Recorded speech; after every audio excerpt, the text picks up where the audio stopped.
ଜୟ ଜଗନ୍ନାଥ। ଭାରତର କେତେକ ଅଭୟାରଣ୍ୟ। ଦେଖ ପିଲାମାନେ, ବାମ ପଟେ ଅଭୟାରଣ୍ୟର ନାମ ଏବଂ ଡାହାଣ ପାଖରେ ରାଜ୍ୟ ଓ ସ୍ଥାନର ନାମ। ପିଲାମାନେ ପ୍ରଥମେ ଆସୁଛି କିଏ ନା ବ୍ୟାଘ୍ର ପ୍ରକଳ୍ପ। ତେବେ ଆମ ଭାରତରେ କେଉଁ ରାଜ୍ୟର କେଉଁ ସ୍ଥାନ ଗୁଡ଼ିକରେ ବ୍ୟାଘ୍ର ପ୍ରକଳ୍ପ ଅଛି ସେ ବିଷୟରେ ଜାଣିବା। ଦେଖ, ବ୍ୟାଘ୍ର ପ୍ରକଳ୍ପ ଯେଉଁ ଦେଇଛି ଆସାମର ମାନସଠାରେ।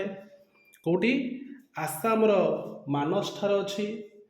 ପଶ୍ଚିମବଙ୍ଗର ସୁନ୍ଦରବନଠାରେ, ଝାଡ଼ଖଣ୍ଡର ପାଲାମୁ, ଉତ୍ତରାଖଣ୍ଡର କରବେଟ ଜାତୀୟ ଉଦ୍ୟାନ, ମହାରାଷ୍ଟ୍ରର ମେଲଘାଟ, ଓଡ଼ିଶାର ଶିମିଳିପାଳ ଏବଂ କର୍ଣ୍ଣାଟକର ବାନ୍ଦିପୁରଠାରେ ବ୍ୟାଘ୍ର ପ୍ରକଳ୍ପ ରହିଛି।